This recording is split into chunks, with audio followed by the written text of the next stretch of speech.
Saluton from BA. This is a Rorschach Multilateral update from the 3rd of February 2026, a summary of what's going down in the world's major multilateral institutions. To begin this week, on Monday the 26th, NATO's Secretary-General told European lawmakers in Brussels that the idea of a standalone European army isn't realistic right now and urged politicians pushing it to rethink it. Some politicians have floated the idea as a way to keep Europe safe, as the United States is scaling back its involvement in European security. He said separate forces could end up duplicating work and be much more expensive, especially if nuclear forces were needed, and stressed that Europe still relies on the US military partnership for core defense. Rutte also argued that maintaining a united NATO front was more effective than splitting off into a new structure. Also related to Europe, on Tuesday the 27th, India and the European Union agreed on a long-sought free trade deal that covers a huge share of global commerce after nearly 20 years of talks.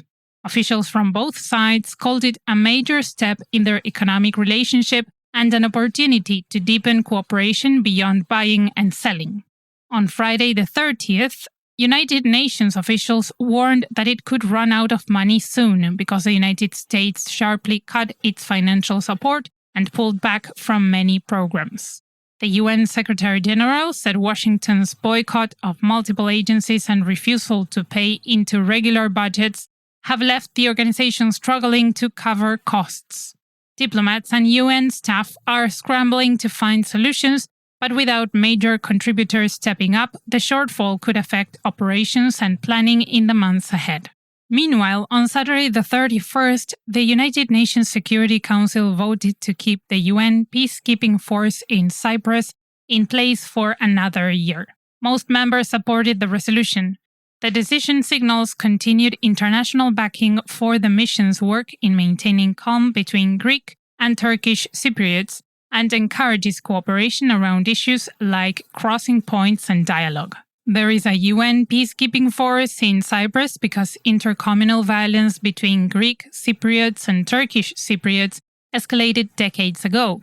The UN force monitors the ceasefire that was implemented, patrols the buffer zone, and helps prevent renewed fighting and supports diplomatic efforts toward a lasting settlement. In an update to a story we have reported on previous shows, on Monday the 26th, judges at the International Criminal Court ruled that former Philippines President Rodrigo Duterte is medically able to take part in pre-trial proceedings against him. His legal team had argued his health problems should prevent him from attending, but independent medical experts concluded he can follow the case and participate meaningfully. Duterte faces charges alleging crimes against humanity tied to his controversial anti-drug campaign. His lawyers said they plan to appeal the decision. On Wednesday the 28th, Thailand rolled out a new analytical model designed to help policymakers link environmental goals with real-world economic and labor data so they can see how proposed climate actions might affect jobs and the skills of workers. The tool is meant to give a fuller picture of options before decisions are made, and is built with input from local and international partners to reflect Thailand's own development needs. Officials also held training so it can be used for future policy design to better guide the country's shift toward greener industries.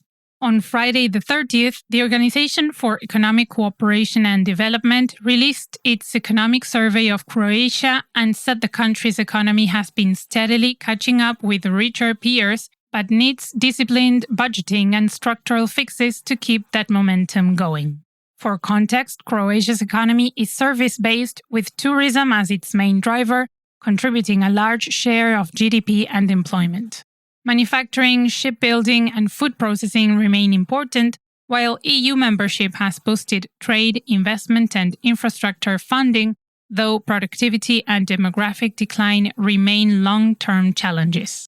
Moving to the Americas, on Thursday the 29th, 3 months after Hurricane Melissa tore through parts of the Caribbean, the Pan American Health Organization, or PAHO, said it's shifting its work from urgent response to long-term support. Teams from PAHO have been helping assess and fix damaged clinics, prioritizing safety and steady service delivery, and coordinating with local health authorities as emergency medical crews stand down.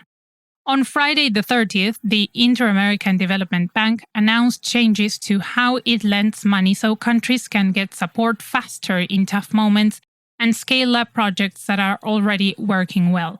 The bank simplified its mix of loans, grants, and guarantees and added tools to help nations manage disaster risks and finance longer-term programs that address shared challenges.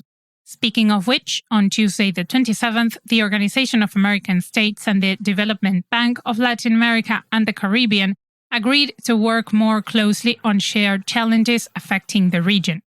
Leaders at the International Economic Forum in Panama City announced two new joint initiatives. One to create a regional observatory that gathers and shares data on organized crime and illicit markets to support public policy, and another to help Haiti's national ID program so more citizens can get recognized documents, access services, and participate in elections. In health news, on Friday 30th, the World Health Organization reported that several regions recently held large-scale drills in which health authorities played out emergency scenarios to test how well countries would spot, share information about, and respond to potential public health threats. Participants used international rules and communication platforms to coordinate across sectors and draft key documents as if a real event were happening. Observers saw clearer roles and better interagency communication than in past exercises. On another note, on Tuesday the 12th, the African Union's peer review unit warned that credit scores published by Fitch about the African Export-Import Bank could give investors the wrong idea if the agency keeps issuing them now that the bank has cut ties with it. The bank ended its relationship with Fitch after disagreeing with how its finances were judged, including a downgrade last year to just above non-investment grade. Also in Africa, on Friday the 30th, the Economic Community of West African States wrapped up the first phase of a media training program for journalists from the region in Dakar, Senegal. The two-day sessions focused on teaching reporters how to spot and push back against misleading or false information and encouraged ethical, fact-based reporting. On Sunday the 1st, the Organization of Petroleum Exporting Countries, or OPEC, stuck with its plan to leave oil production the same, keeping output paused at levels set late last year, even as crude prices have climbed amid worries about tensions between the United States and Iran. With prices near their highest in months, analysts noted that geopolitical fears are one factor in pricing, but the group didn't signal any new changes beyond March. OPEC is a group of major oil-exporting countries that coordinates petroleum production to influence global oil prices and market stability. By setting production targets for its members, OPEC aims to balance supply and demand while protecting the interests of oil-producing states. Finishing off this edition, on Monday the 26th, in an opinion piece, Stuart Prest, a political science lecturer at the University of British Columbia, argued that recent contacts between US officials and Alberta separatists represent a serious assault on Canada's sovereignty and that Canadians should push back hard. He said that by engaging with secessionist figures, members of the Trump administration are encouraging the breakup of Canada and interfering in its internal political affairs. He warned that this kind of foreign involvement is dangerous and unprecedented, and that it reflects a broader willingness by the United States to pressure or destabilize its neighbors. And that's it for this week. Thank you for joining us. But wait, we have an important thing to tell you. We've decided to bring the Rorschach Multilateral update to an end. We've loved doing it, and it has been going since 2023. Originally, we'd sort of hoped that the listeners could connect and a small community might form, but one way or another, we didn't know how to do that, and it hasn't really happened.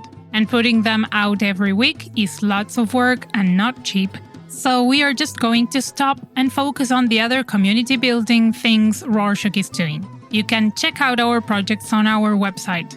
Thank you for listening all these years. We'd love to hear from you. So if you got any questions or ideas, send us an email at info@rorschach.com. See you next week.